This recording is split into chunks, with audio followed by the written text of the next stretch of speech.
les muscles, c'est quoi avec les gens? Connectez-vous, je suis au quartier.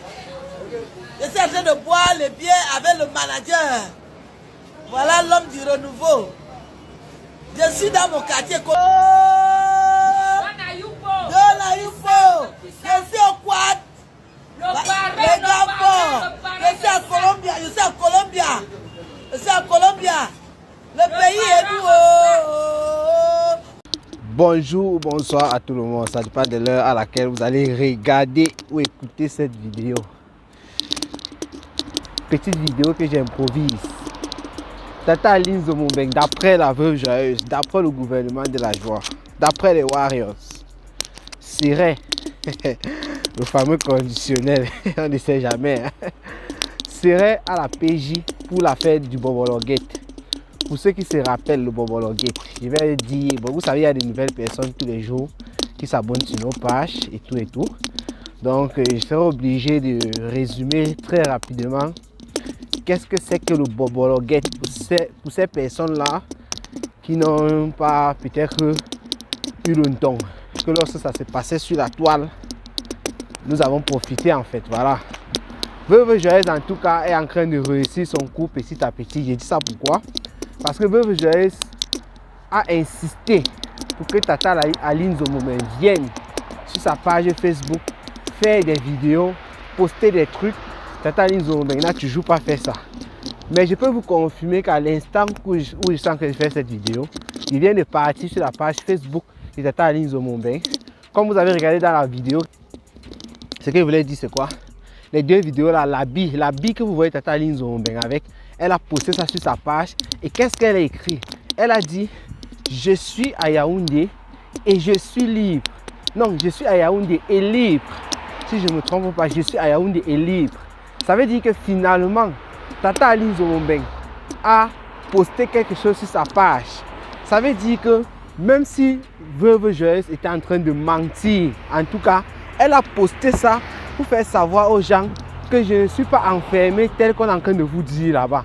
Ça veut dire que ce que la Veuve Joyeuse a passé son temps à dire aujourd'hui, du fait que Tata Aline soit là-bas à la PJ, n'est pas passé du genre inaperçu dans les oreilles de Tata Aline Zomombeng. Vous comprenez un peu ce que je veux par là dire? Ça a fait réagir Tata Aline Zomombeng en écrivant est libre.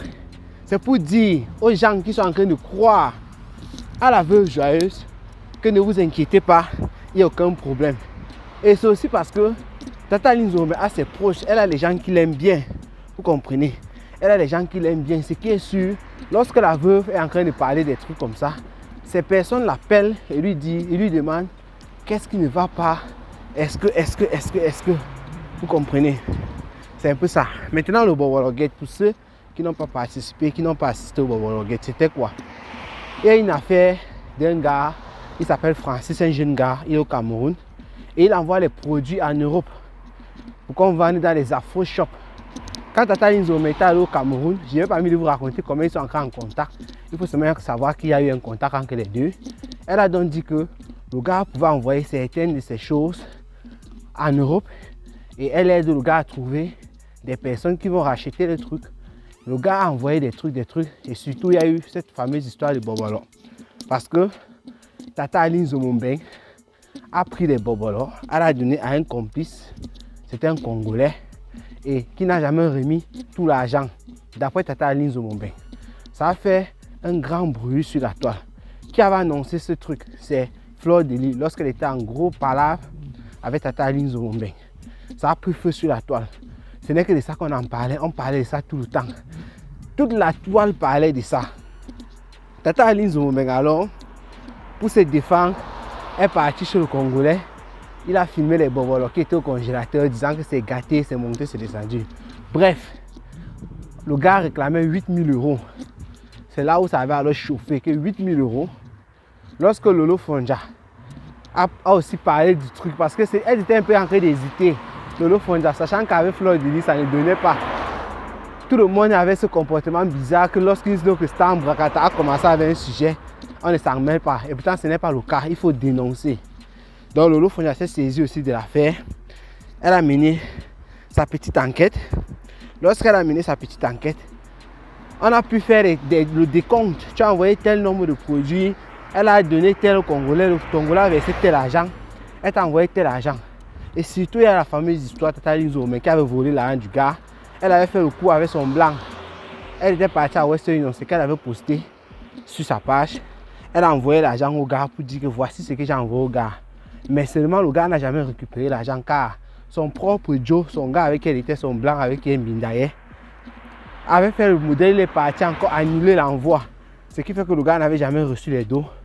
C'était un dur modèle que l'Angala avait fait au gars. Bref, on a fini par calculer tout ce qu'elle devait. Nous sommes tombés à 1000 €. On a laissé à 1000 €.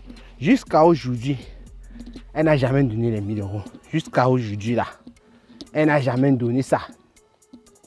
L'affaire a tellement chauffé, les gens se sont pris la tête. C'est devenu une histoire de tribalisme. Vous savez, c'était entre Tata Linzomé et ce gars Francis. C'est aussi un bêtis.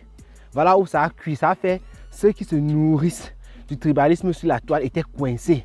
Ne savaient pas comment faire. Mais comme on dit, pendant que tu es à la maison, tu dors, le bandit lui est dehors en train de réfléchir comment est-ce qu'il va t'attaquer. Puisque tu as bloqué la porte ici, il ne sait pas comment il va t'attaquer. Ces bandits-là, ceux qui se nourrissent du tribalisme, ont plutôt commencé à dire, comme c'est Fleur de Lille qui était venu avec le truc en direct, c'est une Bamileke. Donc, Fleur de Lille n'est pas les bêtis, c'est encore enchaîné dans ce sens-là. Ils ont tout fait pour trouver une petite porte. Parce que c'était une affaire de Tata Linzomé avec un Bamileke, ça devait être grave. Ou bien même l'inverse, parce que les Bamileke sont pareils, certains. Quand je parle là, je parle de certains. Ils sont pareils. Right. Qui m'a même dit de monter ici là. Je m'arrête un peu là rapidement. Certains sont pareils. Donc, ce qui fait que Tata Linzomé devait donc 1000 € au gars. Est-ce qu'elle a donné les 1000 € jusqu'à aujourd'hui? Non. Voilà la petite histoire. Si Francis a attendu Tata Linzomé au Cameroun, parce qu'il avait déposé une plainte et qu'il n'a pas abouti, elle était venue au Cameroun jusqu'à rentrer, elle avait fui sans être inquiétée. Donc, si Francis a déposé sa plainte depuis là, il a encore poussé avec sa plainte, il est parti un peu motivé les niais que l'Angala, elle a encore payé d'après ce qui est su dans les réseaux sociaux. On fait comment? Peut-être que Tata Linzomé a répondu finalement à la plainte et Veuve Joyeuse a eu les informations. Tata Linzomé a peut-être répondu à la convocation pour les arrangements parce qu'elle a confirmé sur la toile que finalement c'est 1000 € qu'elle doit. Elle n'avait pas refuté. Elle a refuté les 8000 € et tout, malgré que c'était même plus de 1000 €. Mais on a arrondi, on a laissé à 1000 €. Elle a dit que oui, elle doit 1000 €. Elle va donner son argent. Jusqu'à aujourd'hui, il semblerait qu'elle n'a pas donné cet argent. Donc, le Veuve Joyeuse ne peut pas venir crier le genre. Veuve Joyeuse a eu certainement une conversation avec ce gars. Et je rappelle ici que Veuve Joyeuse, c'est elle qui avait défendu Tata Linzomé. Pas parce qu'elle l'aimait. Il faut que je précise, parce que Veuve Joyeuse dit souvent certaines choses. Elle pense qu'on n'écoute pas. Veuve Joyeuse a supporté Tata Linzomé à cette époque-là. Parce que tout le monde, la majorité, pas tout le monde, il y a toujours des personnes qui vont supporter, même si c'est comment. La majorité des personnes étaient contre elle. C'était pas une affaire des news, quoi, parce que les gens qui disaient non, c'est pas bien. Comment tu peux faire ça à un jeune de 28 ans et tout qui se bat, c'était comme 28 ou 30 ans. Il se bat comme ça. Toi, tu as un bain, tu frappes quelqu'un qui est au Cameroun, autant d'argent. Parce que 1000 €, ce n'est pas rien, mais un bain comparé au Cameroun, 1000 €, c'est encore, il y a une très grande différence, vous voyez. Donc voilà un peu ce qui s'est passé. Tata Linzomé, donc Veuve Joyeuse a défendu Tata Linzomé parce qu'elle n'est pas toujours au sens inverse sur la toile. Elle a toujours dit ça. Si vous êtes en train de tuer quelqu'un sur la toile, Veuve Joyeuse, elle regarde. Le jour qu'elle sort, elle regarde le côté qui balance le plus, donc le côté qui est majoritaire, elle part du côté opposé. C'est comme ça qu'elle fait. Parce qu'elle veut juste que les gens l'insultent aussi sur sa page et tout, aime un peu le show. Et après, elle finit quand même par dire non, je ne suis pas d'accord avec l'affaire. Donc Veuve Joyeuse a rappelé dans sa vidéo qu'elle avait soutenu Tata Linzomé, elle avait soutenu et tout. C'était comme si elle faisait ça parce qu'elle aimait trop Tata Linzomé. Non.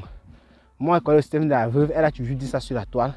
Lorsqu'elle supporte quelqu'un, elle part toujours dans le sens inverse. Elle attend toujours, elle regarde la personne qu'on supporte le plus. Elle vient maintenant défendre la personne qui est la plus faible dans la situation. Quelle est raison ou pas. C'est comme ça que la Veuve Joyeuse agit. Comme ça a cuit entre les deux, Veuve était en train de jubiler. Tout à l'heure, j'ai vu, elle parlait du bois bandé, qu'elle vend le bois bandé. Ceux qui ont acheté le bois bandé, ils auront l'occasion de tester avec la Warriors. Tata Linzomé a bien dit qu'elle est libre. Maintenant, la question reste de savoir, est-ce qu'il y a même d'abord eu plainte de Francis? est-ce que Tata Aline Zomombeng s'est vraiment rendu à la PJ? Parce que si il faut savoir ça, on ne connaît pas donc comment on va savoir. Il faut que Tata Aline Zomombeng dise sur sa page, j'étais, voilà, et tout s'est bien passé. Ou ce gars de Francis. Parce que Veuve Joyeuse dit qu'elle cause avec le gars. C'est le gars qui lui a dit, qui lui a même demandé dernièrement que, mais voilà la femme que tu défendais lorsque je parlais de mon affaire de Bobolo. Lorsque Veuve était au Cameroun. Comment se fait-il qu'aujourd'hui, tu sois là, en train de te chamailler avec elle? C'est pas toi qui la défendais. Comment se fait-il aujourd'hui qu'elle soit là en train de t'insulter? C'est là où Veuve Joyeuse dit que vraiment c'était une erreur. Ça, c'est ce qu'elle disait dans son direct. En journée, elle disait que c'était une erreur. Donc, Veuve Joyeuse maintenant se rend compte d'après elle qu'elle avait fait une grave erreur. Voilà, c'est pourquoi elle a décidé de pourrir aussi la vie à Tata Aline Zomombeng, qui a pourri la sienne lorsqu'elle était au Cameroun. C'est le retour à l'envoyeur tout simplement. Veuve Joyeuse, il faut donc nous dire, est-ce que, non pas toi Veuve Joyeuse, c'est Tata Aline Zomombeng qui doit nous dire, c'est elle qui peut avoir la vraie version. On n'est pas là pour savoir est-ce qu'on l'a enfermé ou quoi. Veuve Joyeuse a dit d'office qu'elle n'a pas été enfermée. Qu'elle est juste à la PJ pour sa convocation par rapport au Bobolo. Est-ce que c'est donc vrai? C'est là où on ne connaît pas. En attendant qu'il y ait de nouveaux éléments, voilà. Moi je crois que j'ai assez parlé, j'ai un peu fait le tour. Et encore quoi? Qu'est-ce qui manque encore? Je crois que c'est bon. Pour ceux qui ne connaissent pas l'affaire du Bobolo Gate, j'espère que j'ai été très bref, c'est vrai, parce que je ne peux plus entrer dans les détails. C'est une affaire que nous avons dénoncée ici sur la toile. Moi, ça m'a énervé d'abord le premier jour. Si vous écoutez mes directs là-bas, vous allez comprendre. Ça m'a tellement énervé ce jour-là. Oui, ce jour, ça m'a vraiment énervé. C'est comme ça. Donc, sur ce, comme j'ai dit, pour ceux qui ne sont pas encore abonnés sur ma page Facebook, c'est en train de prendre feu là-bas. On bombarde en abonnés, on bombarde en vues. Le lien est en description de la vidéo. Pour cela, j'ai aussi mis le lien des maisons des Maldives. Regardez le lien de la vidéo publicitaire. Il y a des personnes qui écoutent là tout le temps et qui demandent les prix. Je vois ça en commentaire. Je vois beaucoup ça aussi sur Facebook. Il faut aller juste, vous cliquez sur le lien publicitaire, il y a toutes les informations. J'ai mis les numéros de téléphone, j'ai tout mis. Les thés amérissants de l'autre là, de Raïssa. J'ai mis le lien en description. Il n'y a aucun thé sur la terre. Je vais répéter ça chaque fois. C'est ce que la fille m'a dit. Ça, c'est un truc qu'on connaît même d'abord parce qu'il y a des filles qui se font berner. Elle qui vend vous dit qu'il n'y a aucun thé sur la terre qui fait maigrir une personne.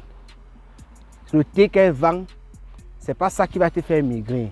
Ça va juste te nettoyer le corps, enlever les déchets. Maintenant, en tant que diététicienne, elle va te faire suivre un régime alimentaire durant les 30 jours que tu vas consommer le thé. C'est ton régime alimentaire qui va faire en sorte que tu perdes du poids. C'est comme ça que ça se passe. Ce que beaucoup n'expliquent pas. On dit seulement buvez les thés, vous allez aller aux toilettes, ça va vous terminer. On a vu tous les thés ici sur la toile. Vous avez vu ça a donné quoi? Je n'ai pas envie de citer les noms même de certaines de Mbrakata qu'on a qui ont vendu les thés ou bien qui vendent eux-mêmes. La vérité c'est que ça ne fait pas maigrir. C'est le régime alimentaire qui fait maigrir une personne. Le thé donc qu'elle vend, c'est juste que quand tu fais le régime alimentaire, ça te fait maigrir. Il faut évacuer certains déchets dans le corps. C'est là où son thé vient donc purifier, ça nettoie. C'est comme ça. Et après ça, tu es censé respecter toujours un bon régime alimentaire. Parce que si tu finis les 30 jours, tu commences à mettre le Kwemsansel, le héros, Bobolo, tout ça, coquille, banane, tout ça va revenir. Si tu avais perdu 4 kilos, ça va revenir. C'est de ça qu'il s'agit. Tata Aline Zomombeng est en train de yarmou ses biens, comme vous avez vu. Donc j'ai fini la vidéo avec notre soeur, notre reine mère bio, la mater, Nathalie Babali, qui nous fait un bon petit quoi ça de temps en temps à la fin de mes vidéos. Et j'ai fait un montage pour la fin des prochaines vidéos de comment Mubuki love Fleur de Lille. Ça c'est un montage d'Antoine Bachot, je vous préviens déjà. C'est un montage d'Antoine Bachot que j'ai juste retouché de ma manière. J'ai enlevé sa musique, j'ai retouché ça. Voilà, je vais mettre ça d'ici peu à la fin des vidéos. Donc, portez-vous bien et rendez-vous pour les prochaines vidéos. On va débriefer le direct de Lolo Fonda, peut-être, ou bien on va écouter ça ensemble. Parce que Lolo Fonja a prévu faire un direct tout à l'heure. Et aussi, il y a Elise Batane qui a fait 2 sorties sur Lolo Fonja. Ça parle des mêmes choses. On va aussi voir ça. Bon, je vous laisse. Non, non, je vous laisse pas encore. Je m'excuse. Il y a des gens qui ont écouté ma vidéo. C'était même laquelle. J'ai publié une vidéo tout à l'heure. J'ai failli oublier. J'ai failli oublier. Il y a même des gens qui sont venus m'écrire. C'était la vidéo sur quoi là? Aïe aïe aïe, comment j'oublie comme ça? Qu'est-ce que j'ai posté même aujourd'hui? Comment j'oublie? Voilà, c'était sur Pamela Anglade. J'ai vite coupé la vidéo à la fin. Les gens ont dit, c'est quelle femme brutale ça, c'est quelle manière et tout et tout. Non, non, non, c'est que j'étais en train de faire la vidéo. Après, je me suis rendu compte que je devais aller faire quelque chose. J'avais un programme. Et l'heure, quand je faisais la vidéo, je n'avais pas regardé l'heure. L'heure dont on devait me faire ça dure. Quand je me suis rendu compte que l'heure, c'était en train de go. Donc, s'il n'arrêtait pas la vidéo là-bas, j'étais dans une dème. Et surtout, j'avais à tout dit, j'avais à tout parler. Parce que quand j'ai lancé la première, j'ai regardé les commentaires à la fin, j'ai vu comment les gens se plaignaient. C'est qu'elle m'a dit de nous couper ça. Après, je reçois des messages. Certaines personnes qui ont mon numéro WhatsApp, qui m'ont écrit, je reçois des emails, qui disent, les gars, comment tu coupes la vidéo comme ça? Parce que j'étais en train de parler, après, il dit, portez-vous bien, rendez-vous pour les prochaines vidéos. C'était un peu comme ça là. Donc voilà. Maintenant là, je m'excuse pour cette coupure direct comme ça là. Sans avoir été un peu clair, net, calme. J'ai dit couper.